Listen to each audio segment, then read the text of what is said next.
Bonjour, bienvenue à tous et à toutes dans le studio des experts. Ce n'est pas trop tard. Bonne année donc à tous et à toutes. Pendant près d'une heure, nous allons passer en revue les événements de la semaine écoulée et au menu, on aura des candidats non politiques aux élections.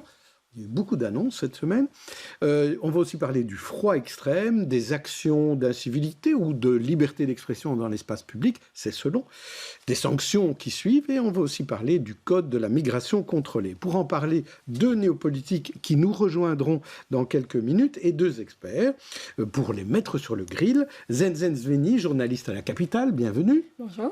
Et Philippe Dereg, qui fut journaliste et présentateur chez Bruce, et aujourd'hui il est expert en communication dans la société, comme on a dit. Bienvenue, Philippe. Merci. Vous étiez déjà venu, mais quand vous étiez journaliste, maintenant vous venez avec un autre statut. C'est normal, c'est 2024. Merci pour l'invitation.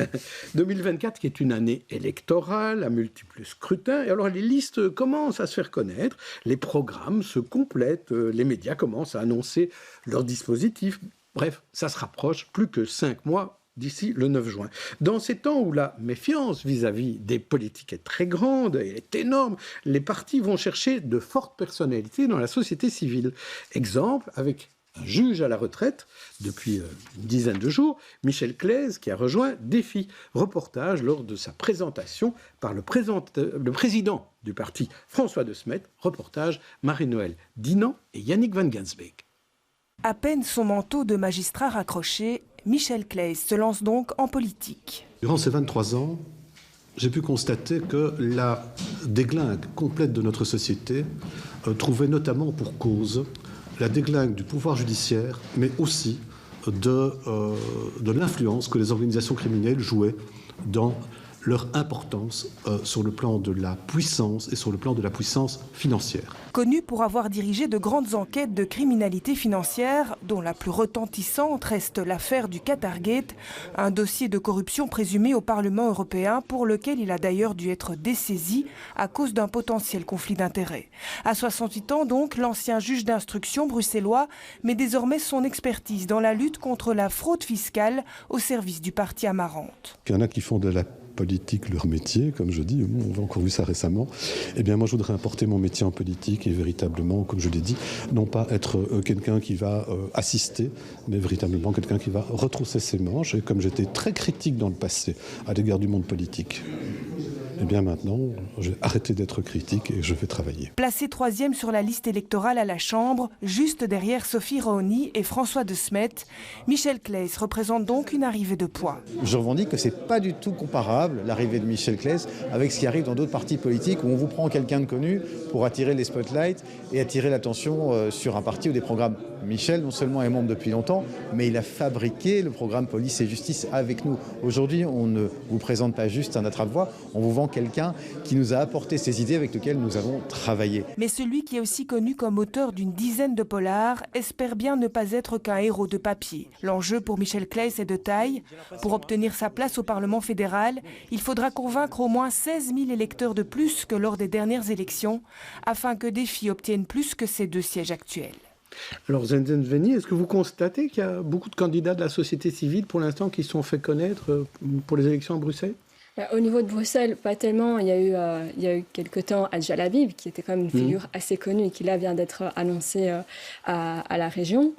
Mais sinon, les personnalités de la société civile plutôt connues se trouvent au niveau fédéral. Oui, et wallon. Et wallon. Donc, il y a beaucoup moins. Sauf nos 2 invités qu'on va découvrir dans un instant.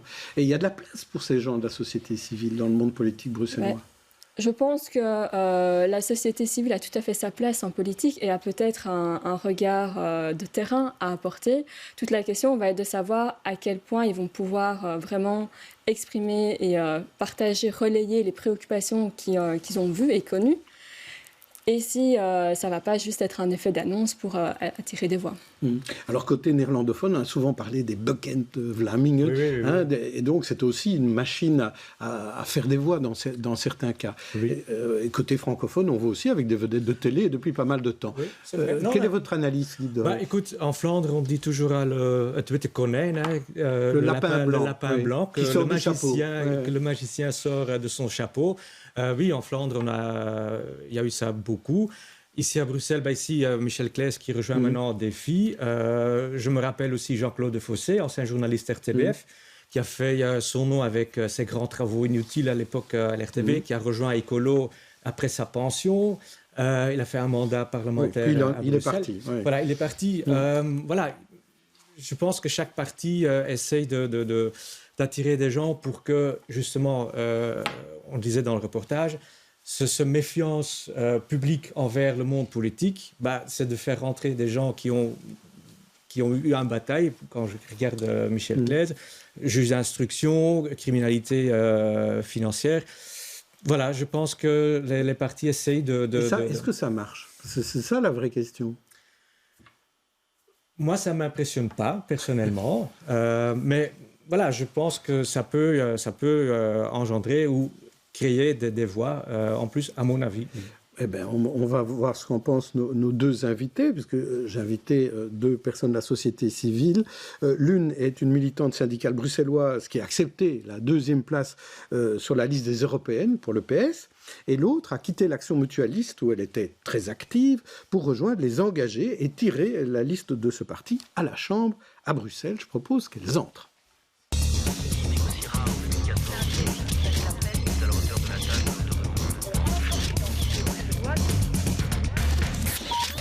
Qu'elles entrent et qu'elles s'asseyent, comme ça je peux les présenter. Estelle Keulemans, secrétaire générale FGTB Bruxelles, candidate PS aux européennes, bienvenue, et à ses côtés, Elisabeth de Grey, secrétaire politique Les Engagés, candidate à la Chambre et ancienne patronne de la Mutualité chrétienne, mais c'était avant de devenir secrétaire politique des Engagés.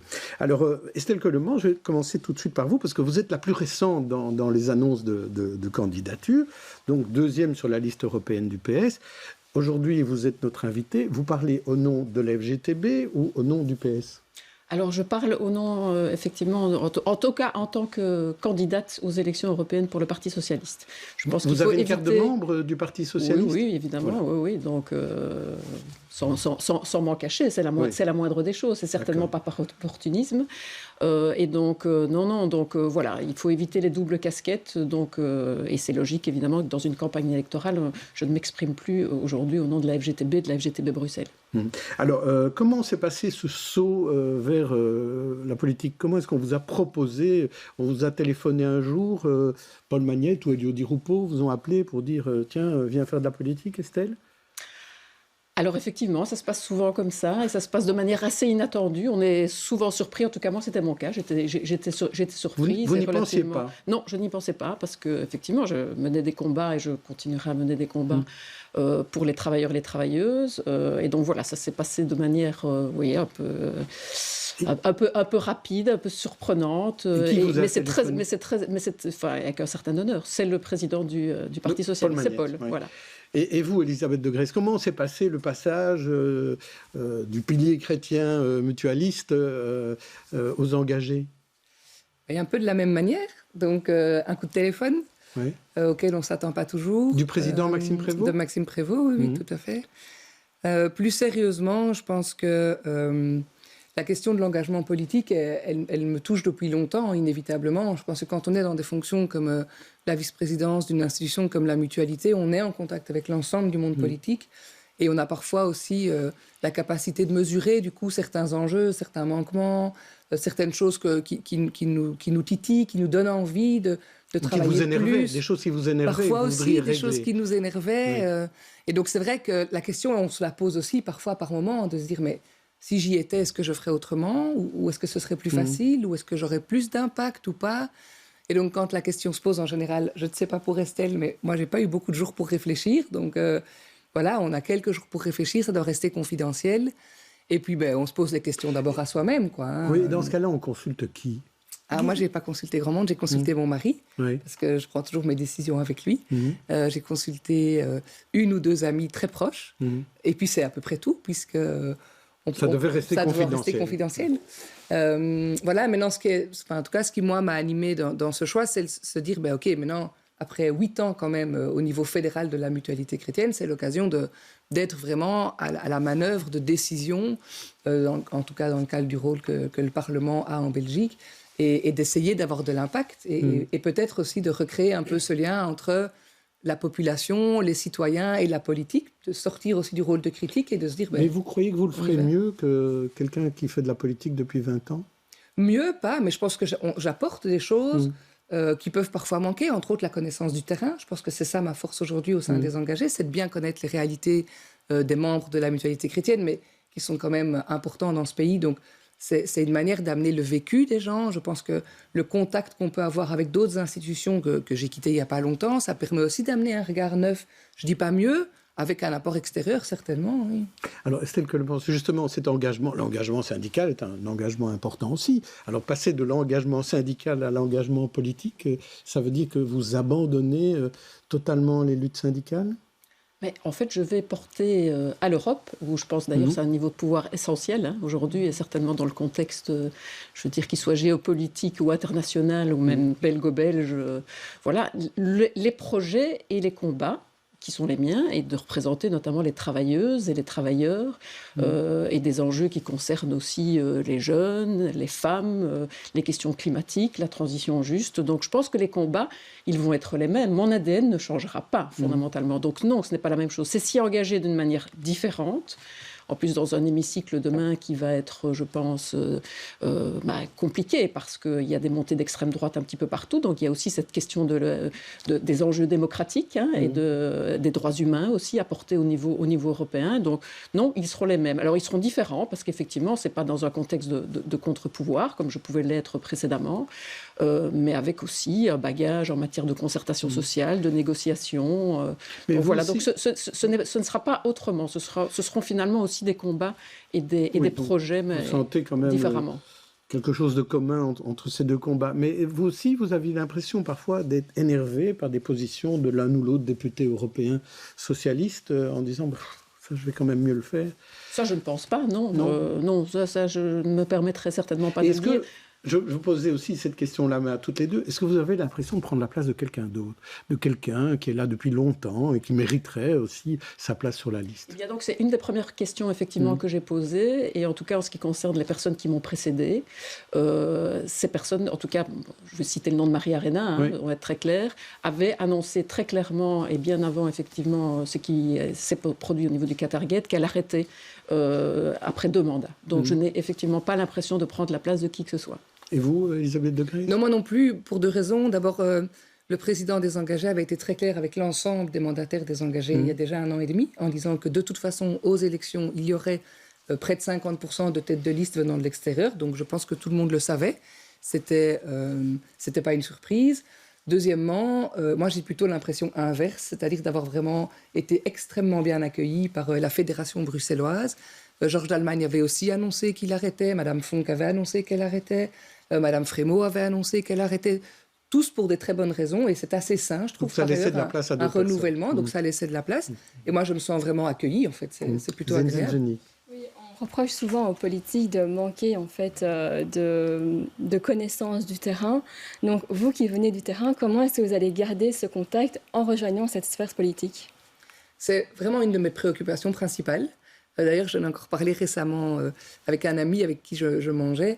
Je pense qu'une des manières de garder le terrain, c'est de rester en contact, mais de manière structurelle. Donc moi, je souhaite vraiment, dans quelques mois, si je suis élue, pouvoir vraiment organiser des contacts réguliers de 2 types. D'une part, pouvoir écouter, entendre les corps intermédiaires, que ce soit les mutuelles, et pas que la mutualité chrétienne, je l'ai déjà dit plusieurs fois, mais je porterai le combat mutuelliste au Parlement fédéral. Donc ce ne sont pas des contacts directs, c'est plutôt des contacts avec des corps intermédiaires. Je vais venir tout de suite, et je pense que le deuxième type de contact, c'est dans l'autre sens, c'est leur demander de m'inviter sur le terrain et aller rencontrer des associations de manière régulière, pouvoir s'asseoir à une table où des travailleurs sociaux sont assis pour les entendre. Moi, j'adorais quand j'étais à la mutualité chrétienne, et je le ferai, et j'ai même demandé à M. Labi de pouvoir le faire chez les mutualités socialistes aussi, j'adorais aller m'asseoir au guichet une demi-journée à côté d'un collaborateur ou d'un collègue pour me replonger vraiment dans leur vécu, dans leur quotidien. Ça, je souhaite vraiment pouvoir continuer à faire. Estelle Coleman, comment vous comptez garder le contact? Parce que quand on est à l'Europe, c'est pas si facile que ça. Oui, effectivement. On a souvent l'impression à Strasbourg. On a souvent l'impression que les grandes sphères européennes sont complètement détachées des réalités. Effectivement, donc moi c'est très très clair. J'ai l'intention de continuer à rencontrer des militants, de vrais gens. Donc ça fera partie des interpellations d'ailleurs que je ferai. Oui, effectivement. Non. Et les vrais gens. Les vrais gens. Oui. Donc, voilà. Pas que les militants. Pas que des militants. Alors, j'avais mal compris. Voilà, donc l'avantage aussi, c'est que j'ai des ados à la maison. Donc ça nous rapproche de la vraie vie et de la préoccupation, et en particulier des jeunes. Parce que voilà, dans ces élections européennes aussi, c'est la première fois que les jeunes vont pouvoir aller voter. Et on sait qu'aujourd'hui, vraiment, en tout cas, il y a une jeunesse qui est en grande anxiété par rapport à l'avenir sur toute une série de plans, que ce soit effectivement les enjeux climatiques et autres. Et c'est l'interpellation que moi je vais faire, en tout cas dans le cadre de cette campagne électorale, par rapport à toutes les personnes que je vais rencontrer, que ce soit des militants, que ce soit sur les marchés, que ce soit toutes les personnes que je vais pouvoir rencontrer dans le cadre de cette élection, c'est de leur dire, écoutez, venez. Moi j'ai toujours été disponible dans mes fonctions actuelles aussi, très clairement. Et le but c'est de l'être aussi. Avis à tous ceux qui nous regardent, si vous rencontrez Elisabeth ou Estelle sur un marché ou ailleurs, n'hésitez pas. Philippe Dereg, vous avez une question. Moi je pense effectivement que c'est une bonne chose quand on regarde un peu qui fait de la place maintenant au sein du Parlement bruxellois. Les gens qui partent, c'est des gens qui ont quand même quelques mandats sur leur compteur. Je pense qu'à un moment donné, on est quand même un peu loin de les réalités. Ils sont plongés dans ce monde langage parlementaire, les petites querelles politiques. D'un autre côté, je pense que pour vous, ça sera à mon avis, un peu plus de pression de la part du public qui disent OK, ça va. L'expérience que les deux dames ont eue, vous au syndicat, vous aux mutuelles chrétiennes, défendez-nous maintenant. Et voilà, on va après 5 ans vous présenter le bilan. Est-ce que les nouveaux candidats de la société civile, est-ce qu'ils ont vraiment bien... ça, on verra après. On voit au bout de 5 ans aussi ce qui se passe. Il y a des éléments quand même. Donc, par exemple, aujourd'hui, je me déplace en transport en commun, je prends le train. Je peux vous assurer que ma vie ne va rien changer. Je veux dire, donc voilà. Et je pense que c'est là aussi, confronté à cette réalité, notamment dans les transports publics. Alors, je rentre en Strasbourg, bien évidemment. Donc je ne changerai rien, effectivement, à ma manière de vivre. Des questions, parfois, il y a qui causent souci quand on demande. Mais juste, je voulais terminer sur... ce que vous pensez des autres personnalités de la société civile. On a vu Michel Claes. Est-ce que c'est un attrape-voix ou un attrape-compétence? Oui? Non? J'aime bien la notion d'attrape-compétence. Moi, je trouve ça chouette. Je trouve que ce qui est vraiment intéressant dans le fait d'amener des gens de la société civile dans un parti, parce qu'on parle beaucoup des listes, mais en fait, c'est d'abord dans un parti. C'est pas que pour mener un combat sur une liste, c'est aussi pour amener du contenu. Je trouve que c'est intéressant quand ça fait du sens et quand l'apport est vraiment donc dans le cas de Michel Claes, ça fait du sens. Dans le cas de Michel Claes, je trouve personnellement que ça fait du sens. On connaît tous ses qualités en tant que... Oui, mais je ne vous demande pas de trop en dire, mais j'en ai d'autres. Marc Isaïe, OMR de Brabant-Wallon, est-ce que ça a du sens? Écoutez, en tout cas, moi, je préfère effectivement la trappe-compétence, qu'on aille chercher des personnes pour les compétences et pas pour le nombre de voix qu'elles sont censées apporter, pas par rapport à leur popularité. Musicales. Alors voilà, ça c'est la question, c'est effectivement de la plus-value des compétences musicales au niveau politique. Alors, chez les engagés, Yves Copiters. Yves Copiters, c'est ses compétences. Donc, on a présenté hier notre plan santé, qui est un plan. Donc là, il a des compétences là-dessus, moins sur l'histoire politique belge. Mais bon, Julie Taton, Elisabeth de Grèze. Je ne connais pas ses compétences particulières. C'est une très bonne animatrice. C'est une très bonne animatrice, radio et télévision. Mais voilà, peut-être qu'elle en a d'autres. Peut-être plus attrape-voix. Peut-être animatrice de débats internes. Pourquoi pas. On va passer à un autre sujet qui s'appelle le froid.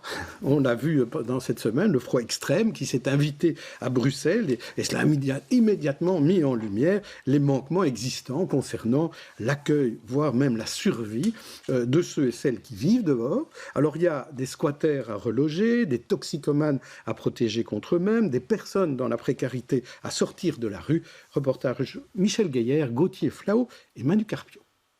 Une tranche de pain, un repas chaud et complet, il faut bien cela pour tenir lorsqu'on n'a rien pour s'abriter. Depuis hier, les équipes de la Croix-Rouge l'offrent à ceux qui sinon pourraient mourir de froid à l'extérieur. Ici, nous, on se concentre sur les hommes isolés et il y a une capacité donc de 100 places. On a ouvert hier soir et les services qui sont proposés sont un hébergement, mais aussi 3 repas par jour, accès à des sanitaires et l'ouverture est 24 heures sur 24, donc les gens peuvent aussi rester ici en journée. Rester en sécurité au chaud la nuit et la journée, une semaine au maximum. Ensuite, il faut laisser la place à d'autres.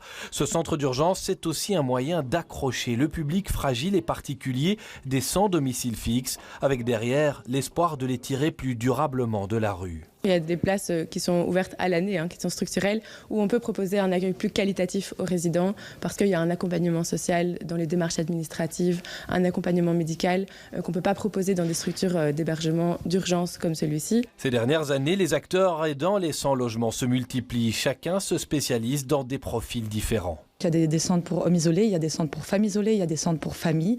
En général, ces centres sont inconditionnels et donc ça veut dire que les places sont ouvertes à toute personne qui vit en rue. Et donc l'orientation se passe soit à travers les personnes qui décident d'appeler par elles-mêmes, mais c'est pas toujours facile. Il y a des questions de langue, il y a des questions de technologie aussi qui se posent, soit par les partenaires. Donc si une équipe mobile rencontre une personne en rue, elle peut elle-même appeler le SAMU social, le numéro vert, pour essayer en tout cas d'obtenir une place d'hébergement. Au total, Bruxelles compte environ 5000 places d'accueil en cette période de froid extrême. Mais cela ne semble pas suffire, car la région compte 7000 sans-logis, plus de nombreux demandeurs d'asile qui logent en rue, mais qui ne sont pas repris dans ce recensement. Alors, il y a eu 2 débats principaux. D'abord, est-ce qu'il y a assez de place pour tous ces gens qui vivent dehors pour pouvoir les loger quand il fait froid? Et deuxièmement, le débat, je voudrais commencer par celui-là, est-ce qu'il faut interdire de dormir dans la rue, comme on l'a décidé à Namur, par Maxime Prévost, ou à Etterbeek par Vincent de Wolf? Elisabeth de Grèze, est-ce que c'est une bonne manière de dire on interdit, donc on est obligé d'agir pour les communes? Est-ce que c'est une bonne manière de sauver des gens qui risquent leur vie dehors? C'est un débat extrêmement compliqué. Je pense que pour une période déterminée, dans un cadre très précis, quand il fait très très froid, c'est ça que vous voulez dire? Par exemple, c'est ce qui a été fait à Namur, avec une date de fin précise. Interdire de dormir en rue permet de forcer les sans-abri qui n'ont pas envie d'être hébergés, puisqu'on sait que c'est ça la question. Quand on est en rue, on n'a pas toujours envie d'être hébergé. Par ailleurs, dans des centres qui ne sont pas toujours sécurisés, confortables, dignes, qui permettent à chacun de vivre comme il a envie de vivre, mais permettre que quand on est sûr que les froids seront extrêmes, de les obliger à les mettre au chaud pour éviter un décès, je pense que ça peut faire sens. Mais ce n'est qu'une mesure d'urgence qui met en lumière qu'on n'est pas du tout capable de gérer la problématique de manière beaucoup plus globale. Estelle Coelmans, là-dessus, est-ce que c'est une bonne idée d'interdire comme à Namur et Etterbeek? Alors, j'ai vécu la situation de manière réelle. Donc, il faut savoir que les autorités ont décidé, à un moment donné, de vider la gare du Midi de toutes les personnes jugées indésirables. Et donc, il faut savoir que les locaux de la FGTB Bruxelles se trouvent à proximité de la gare du Midi. Et donc, effectivement, un monsieur s'est installé devant l'entrée de la FGTB Bruxelles pendant quelques semaines. Et c'était la précédente vague de froid. Donc, nous avons fait appel, on est allé le voir, on lui a demandé quelle aide on pouvait lui apporter, des boissons et autres. Et donc, il faut savoir qu'effectivement, cette personne refusait d'intégrer le statut social. Non, d'intégrer le statut social. Il refusait de l'aide. Et je peux comprendre, effectivement, parce qu'effectivement, dans ces centres d'accueil, il y a parfois de la promiscuité, de la violence. Je pense que c'est pas simple non plus. Donc, en fait, on s'est relayé avec des travailleurs pendant le week-end aussi pour venir voir quelle aide. Et puis surtout, lui proposer chaque fois d'appeler le SAMU social, parce que je pense que commencer de force à prendre quelqu'un, ça veut dire quoi interdire d'être dans la rue? Ça veut dire que ces personnes, on va les incarcérer de manière administrative. Donc voilà, moi D'après ce que disent les bourgmestres en question, ils disent qu'ils n'incarcèrent jamais parce qu'il ne faut pas.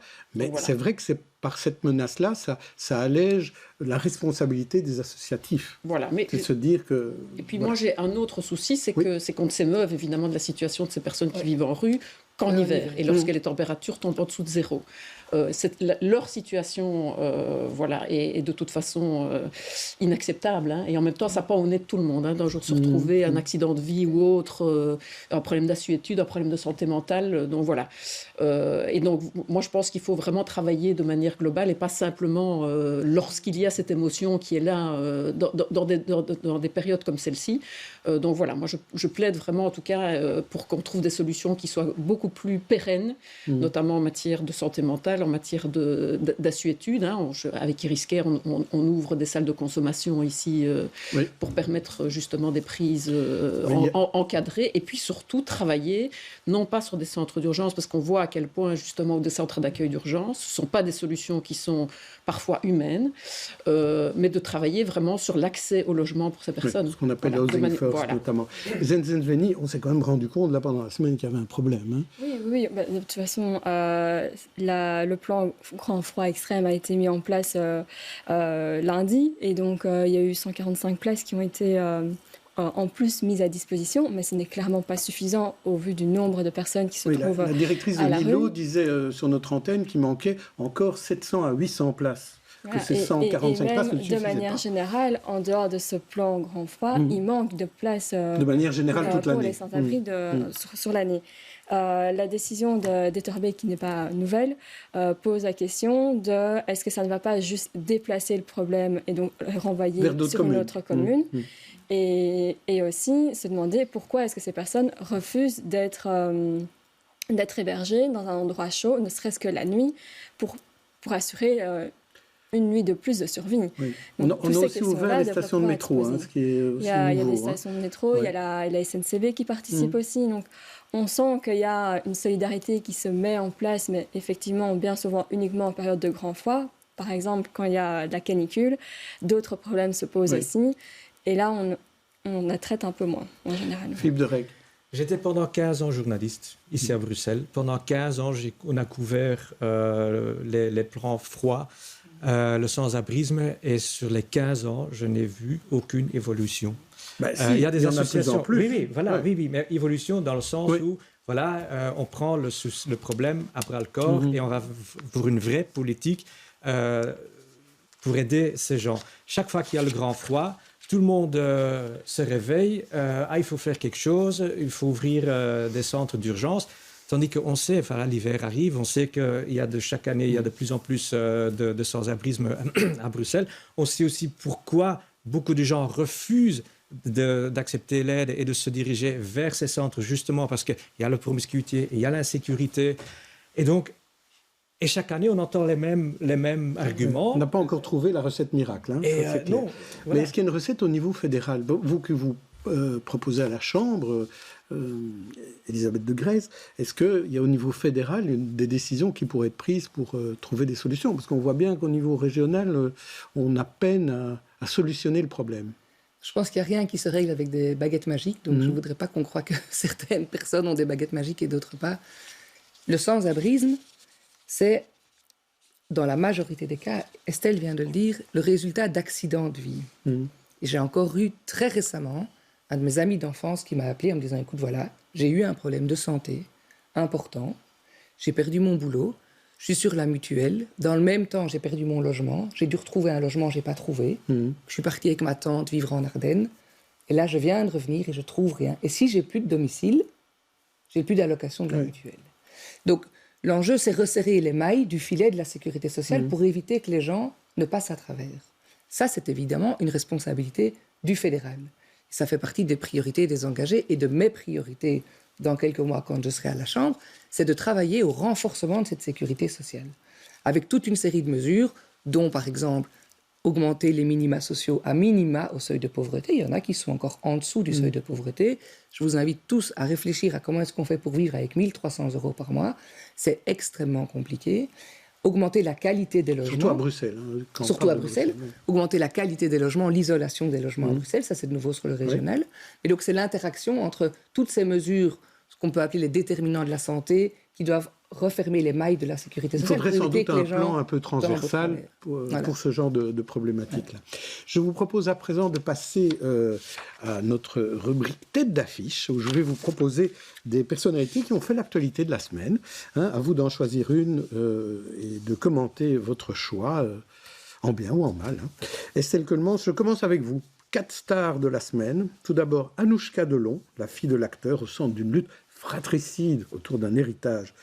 Jacques Delors, dont on se rappelle ses 10 ans à Bruxelles comme président de la Commission européenne, ou Charles Michel, qui passe de la présidence du Conseil à la candidature aux européennes, ou enfin Fito, je ne sais pas si vous le reconnaissez, c'est le truand qui fait trembler l'Équateur, plongeant le pays dans une guerre entre l'État et les narcotrafiquants. Vous voyez, j'ai pensé à vous, à l'Europe, il y en a en tout cas 2 Européens et 2 non-belges. Alors qui choisissez-vous? Vous voulez parler de qui? Anouchka, Jacques, Charles ou Fito? Quand même, Jacques Delors et son héritage au niveau européen, c'est difficile, effectivement, vu l'engagement que je vais prendre d'en faire fi. Donc voilà, effectivement, très clairement, il illustre l'engagement européen. Mais c'est aussi le grand marché, Jacques Delors. Mais justement, donc voilà, c'est une époque de l'Europe dont il faut en tout cas se dépêtrer aujourd'hui. Donc il faut sortir aussi d'une certaine manière et avoir une Europe qui soit beaucoup plus éloignée justement de l'Europe des marchés, de la liberté de circulation. D'un autre côté, ce projet européen, quand même pas oublier que d'une certaine manière, c'est celui-là qui nous a garanti une paix sur le territoire de l'Europe depuis 70 ans. Voilà. Mais il faut maintenant qu'on sorte de cette logique, effectivement, uniquement d'une Europe des marchés et se rapprocher des citoyens, se rapprocher des besoins des citoyens et avoir une Europe qui, effectivement, descende de son piédestal, soit uniquement technicienne ou de la liberté de marché pour se préoccuper des besoins des gens et d'autres grands défis qui sont notamment les défis climatiques. Ne déroulez pas déjà tout votre programme, vous aurez d'autres occasions. Jacques Delors. Et vous, Elisabeth de Gries, je vous en propose 4 autres. Alors c'est un peu plus local. Catherine Moreau, la bourgmestre de Molenbeek, qui est revenue aux affaires après une période difficile pour elle. Frédéric Van Leu, le futur patron du parquet bruxellois. Dries Van Langenhoven, le député Vlaams-Belang, qui est en procès pour l'instant et qui risque 10 ans de prison. Ou Pierre Wunsch, le gouverneur de la Banque nationale, qui a été prolongé de 5 ans. Qui choisissez-vous? Je vais prendre la seule femme. Catherine Moreau. Je pense que quand des personnes publiques tombent en incapacité de travail, ça fait toujours la une des journaux, ça fait toujours la une de la presse, et leur retour est toujours surmédiatisé aussi. Et je pense que c'est l'occasion d'attirer l'attention sur l'ensemble des personnes qui sont en incapacité de travail, qui n'ont pas l'attention médiatique qu'on apporte à des personnes comme Madame Moreau, qui est bourgmestre. Et je pense qu'on doit se préoccuper sociétalement beaucoup plus des questions d'incapacité de travail et des questions de bien-être au travail, des questions de respect, en particulier dans la sphère du travail. Par ailleurs, je trouve que c'est courageux de revenir, de l'assumer, parce que ce n'est pas simple, comme femme politique, d'assumer un retour. Et donc, voilà, par sororité, je choisis Madame Moreau. Oui, Estelle Coelmans, comme elle est socialiste, et qu'elle a un peu attaqué la fédération et Ahmed Laouej sur antenne, pas dit son nom, mais on comprenait que c'était lui qu'elle attaquait. C'est parfois difficile d'être une femme politique au sein d'un parti. En fait, il y a quand même effectivement une violence de plus en plus importante dans notre société et qui s'illustre aussi, et en particulier dans le monde politique. Donc, vous êtes préparée alors, je pense qu'on n'est jamais préparé, et moi, de toute façon, ça ne fait pas partie de mes valeurs. Donc, ne vous attendez pas à ce que moi, je sois violente en politique. Je vais essayer de l'éviter, en tout cas. Et vous, Elisabeth de Gries mais donc, reconnaître aussi que cette violence en politique doit cesser. Voilà. Je ne devais pas être violente, je ne devais pas interrompre Estelle. Je pense que c'est tout à fait juste. Ce qui se passe en politique n'est jamais que le reflet de ce qui se passe dans la société. Est-ce que je suis préparée à la violence? Non. Est-ce que je serai violente? Je l'espère bien que non. Ce n'est pas dans mes valeurs, ce n'est pas ma volonté. S'il faut en tirer la sonnette d'alarme, on le fera. 5 infos qui vous ont ravi ou alors énervé. On commence par vous, Elisabeth de Greyse. Les jours de maladie en congé qui sont désormais récupérables, c'est nouveau depuis le 1er janvier. La station Pétillon, on pense débaptisée, comme le demandent certains. La présidence belge européenne qui a démarré jusqu'en juin. Le décret inscription qui a un piètre bilan en matière de mixité sociale. Ou enfin les 150 millions obtenus grâce au bon d'État, un bénéfice qui soulage le trésor belge. Que choisissez-vous de commenter? Quelque chose qui vous énerve ou quelque chose qui vous fait plaisir? Aussi, j'ai essayé de choisir des choses qui pouvaient vous intéresser. Hein. C'est vraiment pas ça. Allez, décret inscription. Oui. Donc, ça vous énerve qu'on ne soit pas arrivé à une meilleure mixité? Oui, on va dire ça comme ça. Ça m'énerve. Je pense que les objectifs, c'est toujours la difficulté de faire de la politique, c'est que les objectifs sont louables et la manière d'y arriver est parfois compliquée. Ce qu'on constate aujourd'hui, alors je vais vraiment partir de mes constats, j'ai des ados aussi, je suis passée par le décret inscription, j'y passe encore une fois cette année, donc voilà. Ce qu'on constate en fait, c'est qu'on a juste reporté le problème 2 ans après. En dehors de la réussite ou pas du décret inscription en tant que tel, en dehors de la mixité en première qui peut être augmentée dans certaines écoles, regardez les mouvements d'élèves en fin de 2e, regardez les pyramides scolaires des grosses boîtes qui, à l'époque, avaient des fils devant leur porte d'entrée pour les inscriptions. Aujourd'hui, elles ont énormément de classes en 1er, 2e. Hop, en 3e, on limite. Et donc, il y a une vraie question sur l'accessibilité et sur l'égalité de notre enseignement. Aujourd'hui, notre enseignement ne résout pas les problèmes socio-économiques, ne fait que les renforcer. Et donc, pour moi, ça reste une priorité importante des années à venir. Estelle Coelmans, une autre chose qui vous énerverait ou vous ravirait dans cette liste? Quand même, le lancement de la présidence belge européenne, il ne faut pas m'en vouloir. Mais c'est le niveau sur lequel... Ça vous énerve? Ça me ravit parce que ça va effectivement permettre, je l'espère, de remettre le focus justement sur les enjeux européens. Ce qui m'énerve un peu plus, c'est qu'évidemment, on est en fin de législature belge. Alors, on est encore aujourd'hui avec un gouvernement de plein exercice, mais bientôt plus. J'aurais préféré effectivement que ce soit un gouvernement de plein exercice au niveau de la Belgique qui puisse justement prendre à bras-le-corps les enjeux européens. Ben voilà, le calendrier, il est comme ça, on ne le choisit pas. Mais effectivement, le lancement hier, en tout cas justement, des ministres de l'Emploi à Namur, de l'informel par rapport aux enjeux en matière d'emploi européen, je pense que vraiment, c'est important de remettre justement dans l'actualité aussi ce focus-là. Juste rappeler que la dernière fois, d'ailleurs, si je me rappelle bien, la présidence belge se passait dans un contexte de lutte contre la pauvreté. On revient à la première thématique. Et donc, voilà, j'aurais préféré effectivement que ce soit avec un gouvernement belge de plein exercice jusqu'au bout de la présidence. Une nouvelle rubrique, voici des mesures importantes. Faut-il les poursuivre ou faut-il les arrêter? J'appelle ça stop ou encore. Alors, la défiscalisation des voitures de société, est-ce qu'il faut arrêter cette défiscalisation? Stop ou la continuer? Estelle Coelmans. Alors, rapidement, stop ou encore? Stop, mais ça, avec des nuances, Elisabeth évidemment. de Greyse, stop aussi. Ouais. La taxation des épaules les plus larges. Encore. La taxation des riches, encore. Les centrales nucléaires, faut-il les garder? Ou faut-il les arrêter? Ou faut-il en construire d'autres et des nouvelles? Stop ou encore? Où? Pardon? On peut répondre où? Stop ou encore? Moi, je réponds où? Un peu des deux.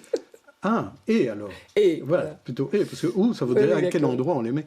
Et vous, Estelle Coelmans? Mais à partir du moment où on garantit évidemment d'autres modes alternatifs et justement accessibles financièrement aussi aux citoyens. Il n'y a pas de condition, c'est soit on les arrête, soit en fait, le problème, c'est que les questions que vous posez, c'est de façon le problème du populisme, de manière générale, il n'y a jamais de solution simple aux questions compliquées. Mais moi, je ne demande pas une solution. Voilà. Je demande juste, est-ce que vous voulez continuer? J'ai compris votre réponse. Mais tant qu'il n'y a pas de sécurité... Généraliser l'intelligence artificielle un peu partout. Estelle Coelmans, stop ou encore?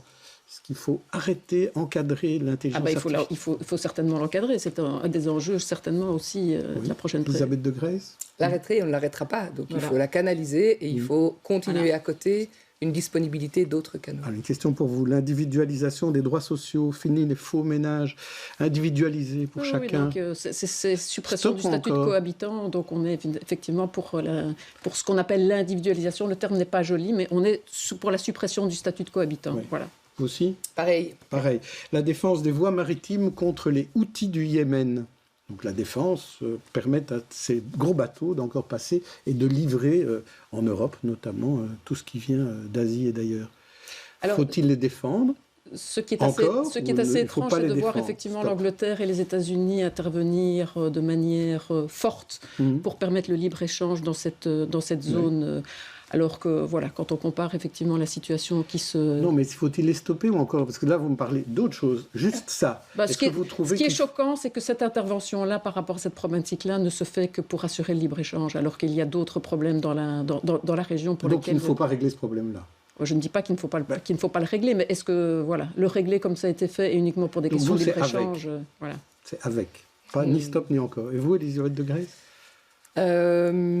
Je pense que c'est la question de la consommation de manière globale qui doit être là pas. C'est juste de dire, est-ce qu'il faut intervenir auprès des Houthis pour qu'ils arrêtent d'empêcher des bateaux de passer ? C'est lié à notre besoin de consommation, inévitablement, en bout de course. Oui, mais... Donc, on doit le gérer de manière globale.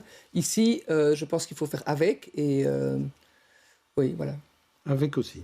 Et le risque d'embrasement dans la région est énorme. Et il y a d'autres soucis aussi. Mais la région est déjà embrasée. Je ne sais pas si vous en rendez compte. Ça peut être pire. Ça, c'est le stop ou encore. Ça peut être encore. Mais voilà. Alors, comment peut-on s'exprimer sur la voie publique ? Comment peut-on assurer une liberté d'expression ? On parle d'autre chose. On a vu la loi anti-casseurs être amendée, détruite, afin de ne pas concerner les manifestations classiques. On a vu aussi cette semaine des autocollants du PTB sanctionnés Etterbeek et des eurodateurs piratés à XL. Alors, est-ce que vous avez suivi ça, Zenzeni, ces affaires-là, et donc, vous jugez ça comment ? Parce qu'on a l'impression qu'on découvre ces problématiques-là tout d'un coup, cette semaine. Je pense qu'il y a l'effet fin d'année, début d'année, qui fait que tout est un peu exacerbé. Et c'est un peu le moment où on sent que les citoyens en ont marre, les élections approchent, et donc l'expression de la colère, parce qu'en général c'est la colère qui s'exprime, s'exprime de plus en plus. Il n'y a qu'à voir tous les eurodateurs qui ont été exposés par des pétards vers le mois de décembre. Ouais. Tout ça, c'est une expression d'un ras-le-bol, qui doit être sanctionné, parce que c'est quand même de la destruction de mobilier urbain, mais il faut pouvoir en tenir compte, et je trouve dommage que ce ne soit pas pris en compte plus tôt, et que les riverains, les citoyens, en viennent à se dire c'est notre seul moyen de se faire entendre. Philippe de Rey, comment vous réagissez à ces différentes incivilités ou non Écoute, les eurodateurs qui sont saccagés ou vraiment détruits, ça arrive à Schaerbeek aussi, même en dehors de la fin de l'année. Donc, voilà, c'est un peu embêtant pour celui qui veut se parquer, qui veut payer. C'est moins embêtant pour lui que pour la commune, qui n'en tire aucun bénéfice. Mais ce qui m'étonne toujours aussi, c'est que la durée des réparations des eurodateurs qui traînent, c'est comme les abris de bus qu'on casse pendant des semaines. T'as le ruban police qui décore la... Manque de réactivité. Manque de réactivité. Mais oui, voilà, c'est... à l'ère du temps, des gens qui ne savent pas se canaliser, je suppose. Aussi peut-être, le ras-le-bol. La liberté d'expression, on va parler des autocollants dans un instant, mais d'abord, Elisabeth de Greyse, de manière générale, s'exprimer dans l'espace public, on n'est pas d'accord avec des tarifs de parking, alors on attaque des eurodateurs. Est-ce que c'est la bonne solution ? Oui, je suis un peu dérangée par le vocable liberté d'expression quand on parle de détruire des eurodateurs. Je pense que c'est vraiment deux choses différentes. Est-ce qu'on peut s'exprimer sur la voie publique ? Oui, mais dans un cadre. Le principe de vivre en société, c'est précisément d'avoir un cadre clair que, normalement, tout le monde respecte. Et donc, si on veut manifester, il y a des règles à respecter pour demander l'autorisation pour faire une manifestation. Si on veut afficher une bâche avec un message, il y a des règles à respecter. Donc, il y a un principe de liberté d'expression qui est sacré, mais qui ne justifie pas ou qui n'autorise pas qu'on puisse démolir un eurodateur. Donc ça, on sanctionne. Je suis très sensible à ce que vous dites. Ça veut quand même dire quelque chose. Donc, ça veut quand même dire qu'il y a une colère, qu'il y a une difficulté d'exprimer ce qu'on ressent vis-à-vis d'une autorité publique, que peut-être on ne maîtrise pas ou on ne maîtrise plus les codes pour pouvoir interpeller l'autorité publique. Peut-être qu'on a l'impression, particulièrement à XL, de l'avoir déjà fait et d'avoir eu une fin de non-recevoir. Et donc la question, c'est comment est-ce qu'on recrée du dialogue. Ça, c'est un élément qui est vraiment important pour moi. 2, quand on abîme du mobilier public, effectivement, en fait, on se tire quelque part une balle dans le pied parce que qu'est-ce qui va se passer ? ça va mobiliser des moyens pour réparer, que ce soit des moyens financiers, que ce soit des agents. Et donc ça n'autorise pas et ça ne permet pas les communes à investir dans d'autres politiques qui sont importantes ou qui sont nécessaires. Coller des autocollants, par exemple, et obliger des ouvriers de la commune de les enlever, c'est aussi sanctionnable. C'est la même chose. Si on ne travaille pas sur la question du respect, pour moi c'est à ça qu'on touche aussi, on rate quelque chose. Alors, et je pense, je continue, excusez-moi, je pense que la question du respect, elle se travaille aussi dans l'éducation. Et donc aujourd'hui, on doit retravailler sur les codes qu'on partage en commun et qu'on donne et qu'on transmet aux générations, que ce soit via la sphère familiale ou via l'école. C'est ça qu'il faut comprendre aussi. Alors, Estelle Coleman, je vais révéler quelque chose de terrible. En fait, vous êtes une hooligan à la FGTB, parce que vous avez donné des autocollants pour le 1er mai. Ils ont été collés. Est-ce que justement, où est la limite? Peut-être d'abord revenir quand même sur la question des horodateurs, ou en tout cas une des questions qui est sous-jacente par rapport à ça, c'est la question de la désobéissance civile.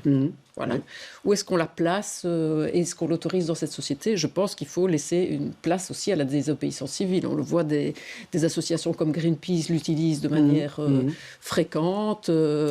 Voilà. Donc ça doit faire partie d'un mode d'expression qui doit être autorisé. Alors pour autant, la dégradation effectivement de biens collectifs ou de mobilier collectif, voilà, il y a des limites par rapport à ça. Et c'est toute la question qui se trouvait d'ailleurs par rapport à cette fameuse loi anti-casseurs, où nous avions effectivement craint des dérives par rapport à l'exécution de cette loi et que ce n'était pas les casseurs qu'on allait à un moment donné véritablement sanctionner, mais aussi des mouvements sociaux, justement dans une forme de liberté où rentrer dans la zone neutre, est-ce que c'est véritablement des entraves, voilà.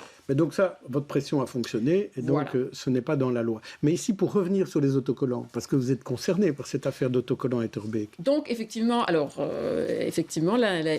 FGTB a distribué, parce que les jeunes, aujourd'hui, c'est un mode d'expression effectivement des jeunes. À un moment donné, par exemple, on a aussi tout ce qui était graffiti et autres, et je ne suis pas sur ceux qui s'attaquent aux maisons des particuliers et autres, mais de grands murs industriels ont été, on interdisait purement et simplement toute forme de graphe. Maintenant, c'est considéré comme de l'art urbain. Il y a même des villes entières où véritablement, voilà. Donc, les jeunes aujourd'hui, c'est un mode d'expression. Effectivement, les autocollants, ils les collent notamment sur des lampadaires et autres. Est-ce que c'est véritablement de la dégradation de l'espace public? Je n'en suis pas persuadée. Donc voilà, ça fait partie effectivement des modes d'expression de la jeunesse. Donc voilà. Mais effectivement, la FGTB, donc nous distribuons le 1er mai des autocollants, FGTB Bruxelles 1er mai, parce qu'on organise effectivement des activités à ce moment-là. Le but n'est pas que les jeunes collent ça effectivement dans l'espace public de manière particulière, ça peut être collé par exemple sur son ordinateur et autres. Mais en effet, ça a été collé, je pense, sur une gouttière et sur un lampadaire. Donc vous n'avez pas beaucoup d'amende. Quelque chose. Alors voilà. Et donc il y a une amende administrative qui a été envoyée à la FGTB. Et donc pour le moment, nous contestons parce que faut-il encore prouver effectivement que c'est moi qui ai collé cet autocollant. Donc, est-ce que distribuer un autocollant, et je pense qu'il n'y a pas que les organisations syndicales ou certains partis politiques qui en distribuent aujourd'hui, actuellement. Donc, voilà, il faut arrêter. Je pense d'ailleurs que cibler peut-être la FGTB et un autre parti politique de la part de Vincent de Wolf, donc le PTB, et même s'il s'en excuse, c'est quand même un peu étrange. Voilà. Et juste pour vous rassurer, donc, quoi qu'il arrive, même si je quitte mes fonctions à la FGTB Bruxelles, parce qu'on n'avait pas encore souligné, cette année-ci, nous ne distribuerons plus d'autocollants 1er mai. Voilà ce qu'a gagné Vincent de Wolf. Nous allons distribuer des éventails. Éventails, parce que malheureusement, avec le réchauffement climatique, c'est un instrument en été qui devient de plus en plus indispensable, mais sur lequel il sera indiqué qu'on ne se résigne pas pour le climat. Voilà. Je voulais parler aussi du futur code de la migration contrôlée, que la secrétaire d'État Nicole Demore a présenté mercredi, en espérant le faire voter avant les élections, sans en avoir parlé encore ni aux associations, ni au gouvernement, ni aux parlementaires. Mais en tout cas, elle l'a présenté. Reportage Marie-Noël Dinan et Anna Labran. Devant la secrétaire d'État à l'asile et la migration, le fruit de 3 ans de travail. le nouveau code de la migration contrôlée. Aujourd'hui, vous avez besoin d'un avocat pour lancer une simple demande de regroupement familial, ce qui n'est pas normal. Vous n'avez pas non plus besoin d'un comptable pour remplir une simple déclaration d'impôt. Donc, on doit rendre les procédures plus efficaces, plus transparentes, mais en même temps, on doit aussi lutter, par exemple, contre les abus. Autour de Nicole Demore, les représentants de tous les services fédéraux compétents en matière d'asile et migration. Très attentif, le directeur de l'Office des étrangers chargé de l'envoi et de l'exécution des ordres de quitter le territoire. En poste depuis 20 ans, l'homme a connu plus d'une centaine de modifications de la législation sur les étrangers. Il y a d'abord des problèmes pour des compétences qui n'étaient pas nommées dans la législation et où tout le monde regardait un peu l'un l'autre. Par exemple, les affaires étrangères, nous, la commune, notre service. Et maintenant, c'est clair qui peut faire quoi, qui doit faire quoi. Une clarification et une simplification des procédures qui doit aussi raccourcir les délais de traitement des demandes d'asile introduites. C'est en tout cas l'espoir de la commissaire générale aux réfugiés et apatrides. L'an dernier, le CGRA a examiné plus de 32 000 demandes d'asile. Le code prévoit la possibilité d'enregistrer les entretiens que nous réalisons au CGRA dans le cadre du traitement des demandes d'asile. C'est quelque chose qui aujourd'hui ne se fait pas et ne peut pas se faire puisque nous n'avons pas la possibilité légale. Elle pourrait permettre quand même une plus grande efficacité du traitement du dossier, nous éviter d'avoir des comptes rendus de l'entretien in extenso et de permettre que ces entretiens finalement soient joints au dossier administratif, ce qui n'est pas le cas aujourd'hui. Mais avant de s'inscrire dans la réalité du terrain, ce projet de code de la migration contrôlée doit encore passer la rampe du Conseil d'État, du gouvernement et du Parlement fédéral. Tout cela 5 mois avant les élections. Alors clarifier, simplifier, tout le monde sera d'accord. Après, il faut voir qu'est-ce qu'il y a dans ces centaines et ces centaines de pages de ce futur code. 2000 pages, Philippe de Reyck. 2000 pages, 3 ans de travail. Et on peut espérer qu'effectivement, surtout la procédure pour les demandeurs d'asile soit plus efficace, plus raccourcie. Quand on voit tous ces migrants qui attendent l'entretien, leur dossier, au passage 44, c'est juste ça déjà, c'est une aberration totale. Puis les procédures qui traînent, les gens qui se glissent dans la clandestinité, parce que voilà, à un moment donné, il faut quand même survivre dans le pays où on demande son asile. Voilà, on peut déjà espérer qu'on aura une politique d'asile un peu plus humaine. Est-ce qu'on va vers ça, Estelle Coelmans, ou bien c'est juste un coup de pub de Nicole Demore? Alors, d'abord, effectivement, des procédures simplifiées, oui, mais j'espère pas expéditives. Effectivement, la problématique des files et puis surtout du non-accueil, parce qu'il faut quand même rappeler que Nicole Demore, en tout cas, a été condamnée, je pense que plus de 7000 fois. On a 9000 déjà. 9000, voilà. Donc, et on a même saisi son congélateur et son appareil à café. Donc la question qui se pose, c'est non pas expéditif, il faut juste mettre plus de moyens pour traiter correctement ces dossiers et s'assurer qu'ils soient traités de manière correcte. Donc, c'est bien si d'ailleurs le rôle des uns et des autres est un peu plus éclairci parce qu'effectivement l'Office des étrangers parfois a des processus et des procédures de décision dont on ne comprend pas très bien le fondement. Donc un peu de transparence. On expulse certaines personnes qui ne devraient fondamentalement pas l'être. Mais voilà, par rapport à ce code, juste quand même rappeler que une des préoccupations, c'est que les demandes soient traitées de manière correcte. Et puis il y a un autre aspect aussi, donc il faut savoir que sur notre territoire, il y a environ entre 100 et 150 000 personnes qui sont travailleurs sans papier, qui sont arrivés par peut-être aussi des filières d'ailleurs de traite des êtres humains et qui sont parfois exploités ici. Au niveau des interlocuteurs sociaux à Bruxelles et en Wallonie, on avait une position pour demander que justement ces personnes, ensemble exactement, ces personnes puissent se voir délivrer un permis de travail même s'ils sont sur le territoire ici. Or, Madame Demore, et donc c'est ça qui évidemment est assez interpellant, c'est que non seulement elle n'a pas réglé la question de la crise de l'accueil, et je pense pas qu'elle le réglera via ces 2000 pages, mais ne permet pas aussi à des personnes qui sont ici exploitées d'avoir une régularisation de leur permis de travail, même lorsque c'est pour des emplois à pénurie et même effectivement lorsque c'est nécessaire. Et ça, pour moi, c'est problématique. Ce sera dans le programme des engagés, ça Oui, tout à fait. La régularisation. On a un programme qui contient un chapitre entier sur la migration. On réclame effectivement un accueil humain des personnes qui sont là. D'ailleurs, il y a un an, ceux qui sont maintenant mes collègues ont planté leur tente pour rappel devant le cabinet de Crau, pour être solidaires avec les demandeurs de protection internationale qui dormaient dans la rue. Donc, je pense qu'on ne doit plus démontrer notre volonté d'humanisme par rapport à cette question-là. Sur la question qui vient d'être évoquée, je ne vais pas la redéfinir, elle vient d'être faite, mais oui, on est soutenant aussi de pouvoir faire en sorte que des personnes, particulièrement pour des métiers en pénurie, puissent apporter concrètement. Elles le font, mais elles le font en noir et sans protection sociale. Ce n'est pas du tout OK. Sur le code, maintenant, tout à coup, ça devient le code de la migration contrôlée. Avant, c'était le code de la migration. Sur la nécessité de revoir une législation vieille de 40 ans qui a évolué sur le plan européen et international, évidemment qu'on est OK. Plus de transparence, une simplification administrative, une simplification des procédures, évidemment que oui. Maintenant, il faut lire ces 700 pages de code et 1200 pages d'annexes pour voir s'il n'y a pas des changements politiques fondamentaux. Parce que s'il y a des changements politiques fondamentaux, il faut en parler. Et donc, par exemple, rajouter ce contrôler à la fin du titre, par exemple, changer la réglementation pour les enfants et pour les familles, ce sont des vrais changements de fond. Et donc ça, il faut en parler. Et il reste 5 mois. Si on enlève les vacances, il reste 3 mois. Ce sont des sujets fondamentaux. Le Parlement fédéral doit avoir le temps de le faire. Même la majorité en commission mardi et en séance plénière jeudi s'offusquait du fait qu'elle soit sortie seule. Madame Demore. C'est pas la première. C'est pas la première fois, mais c'est vous aurez peut-être du temps, vous, après les élections, de vous en occuper. On passe au coup de cœur.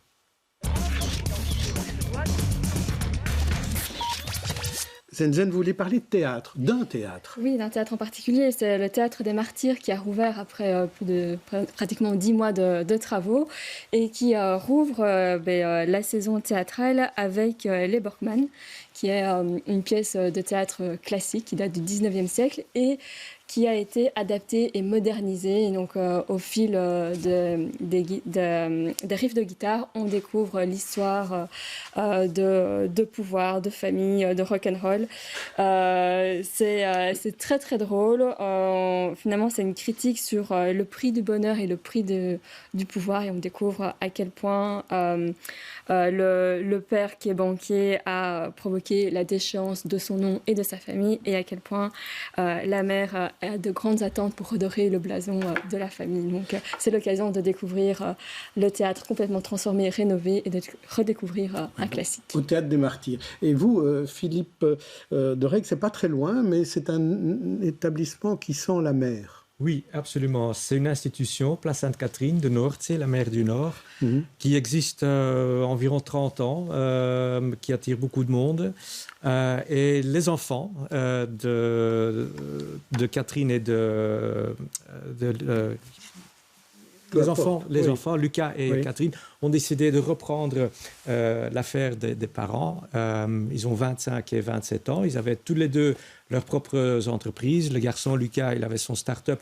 Catherine était un peu dans mon métier, expert en communication. Mais ensemble, ils ont quand même décidé de reprendre le magasin de maman et papa. Qui restera encore pendant 2 ans épauler les enfants, mais les enfants ont beaucoup d'ambition. Ouverture d'autres magasins et de voilà. Et donc, on verra ça.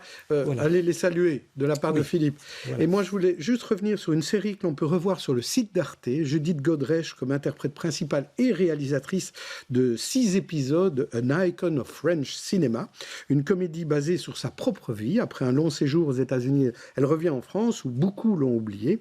Ça, c'est le premier niveau et c'est excellent et très drôle. Au deuxième niveau, on assiste à une série où elle révèle l'emprise dont elle a été l'objet avec le réalisateur Benoît Jacot, son premier réalisateur, elle 14 ans, lui 40 ans, sujet d'actualité particulièrement éclairant. Merci à tous, invités experts. On se retrouve le 20 janvier pour une autre émission des experts.